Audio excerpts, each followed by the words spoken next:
Bonjour, donc nous nous retrouvons pour la correction des exercices de cette séance 3.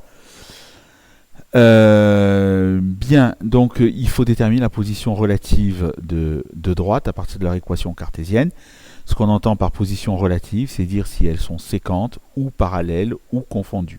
Alors parallèles strictement ou confondues. Donc pour cela, on va commencer selon la méthode du cours par déterminer un vecteur directeur.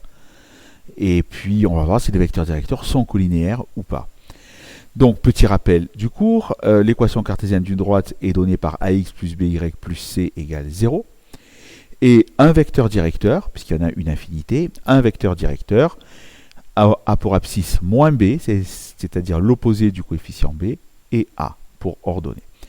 Donc ici, si on applique la formule, il faut identifier qu'est-ce qui joue le rôle de a dans l'équation cartésienne. On voit clairement, c'est 2 qui joue le rôle de A. Ensuite, qu'est-ce qui joue le rôle de B?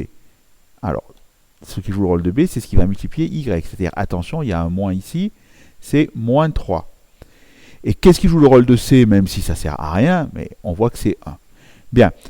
Donc, à partir de là, on a les coordonnées d'un vecteur directeur. Pourquoi? Parce qu'il faut prendre moins B. Alors, sachant que B, c'est moins 3, ça fait moins 3. Moins 3, ça nous donne 3. Voilà. Et enfin, l'ordonnée du vecteur directeur, c'est A, moins B, et A pour ordonnée. Donc AC2. Voilà, j'ai un vecteur directeur de ma droite D1. Pareil pour la droite D2, donc c'est 5 qui joue le rôle de B. Donc moins B, ça va faire moins 5, et A, ça fait 3.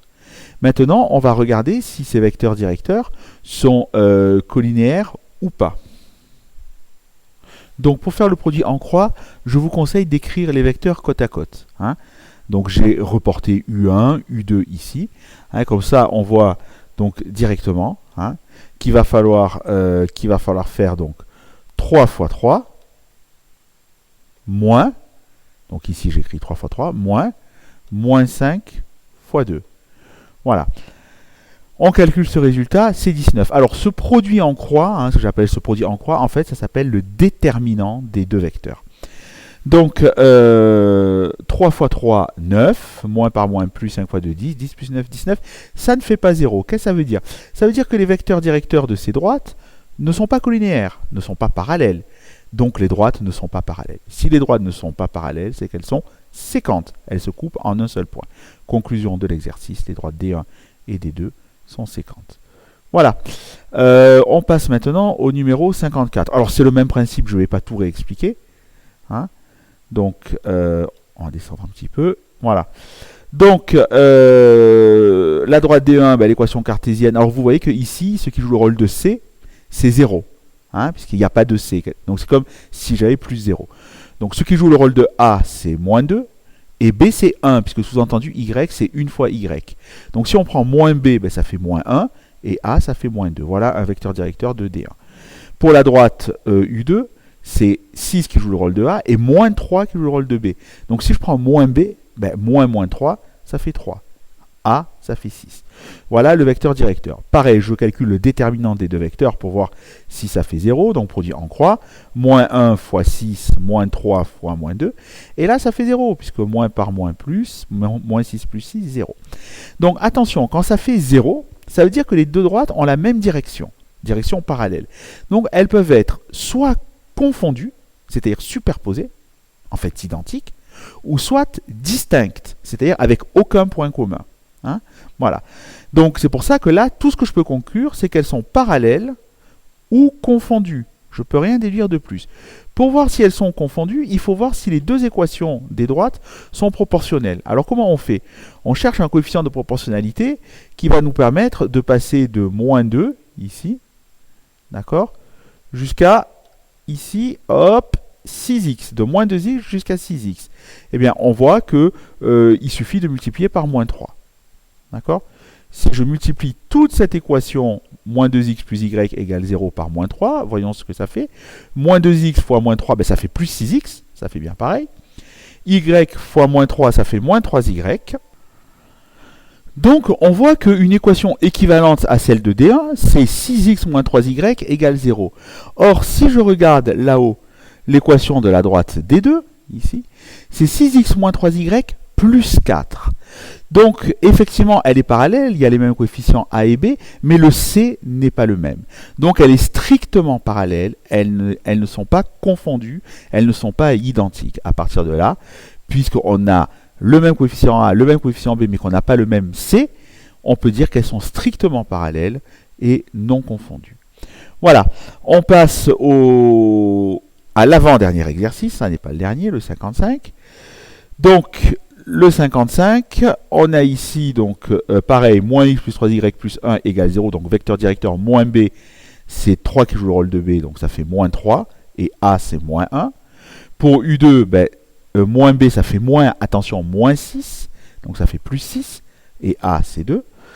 On voit aussi que le déterminant de ces deux vecteurs, vous faites le produit en croix, moins 3 fois 2, moins 6 fois moins 1, ça fait 0. Donc, pareil, elles ont la même direction. Elles sont parallèles ou confondues. Alors, comme tout à l'heure, on va chercher un coefficient multiplicatif pour passer d'une équation à l'autre. Alors là, je vois que pour passer de moins x à 2x, il faut multiplier par moins 2. Hein. Donc, si je pars de l'équation moins x plus 3y plus 1, c'est-à-dire ici l'équation de D1, on la multiplie donc par moins 2. Donc, moins x fois moins 2, ben, ça fait plus 2x. 3y fois moins 2, ça fait moins 6y. Et plus 1 fois moins 2, ça fait moins 2. Et là, je trouve exactement l'équation de la droite des deux. Ça veut dire que ces deux droites, D1, D2, en fait, elles sont identiques. C'est une même équation, puisqu'on a le droit de multiplier une égalité par un même nombre. 0 fois moins 2, bien entendu, ça fait 0. Hein, donc ça ne change pas. Donc c'est des équations proportionnelles, c'est la même droite. Les droites sont confondues. Ces deux droites, en fait, c'est une seule et même droite. Voilà pour le numéro 55. Donc maintenant, on va terminer cette séance d'exercice avec le numéro suivant. Donc c'était, j'ai fait... voilà, donc le numéro 53. Donc ici... il y avait une petite différence, c'est qu'on voyait la droite D1, hein, son équation c'était moins 2y plus 3 égale 0. Alors on va se dire, mais où sont les x? Où sont passés les x? Ben, les x, sous-entendu, c'est comme si on avait 0 fois x devant. Hein, donc 0 fois x, ça fait 0. Donc, qu'est-ce qui va jouer le rôle de A? C'est 0. Qu'est-ce qui va jouer le rôle de B? C'est moins 2. Voilà, donc j'ai écrit dessous l'équation 0x moins 2y plus 3 égale 0, c'est la même que celle-ci. Donc on voit bien que moins b, ça fait bien 2, et a, c'est bien 0.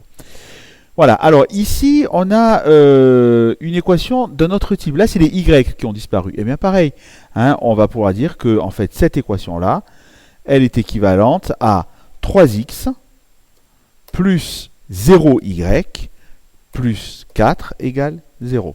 Voilà. Si je tape U, ça ne va pas. 0y, voilà. Plus 4 égale 0. Voilà. Donc, c'est équivalent. Hein, cette équation-là. Donc, 3x plus 4 égale 0. C'est pareil que 3x plus 0y égale 0. Donc, à partir de là, qu'est-ce qui joue le rôle de A? C'est 3. Qu'est-ce qui joue le rôle de B? C'est 0. Donc, moins B, ben, moins 0, ça fait 0. Et A, ça fait 3. Voilà, donc ces deux vecteurs, si on fait le produit en croix, hein, le déterminant, 2 fois 3, 6, moins 0 fois 0, ça fait 6, ça ne fait pas 0. Donc les deux droites ne sont ni parallèles ni confondues, elles sont donc séquentes. Voilà, fin de la séance d'aujourd'hui. À demain pour la dernière séance de la semaine.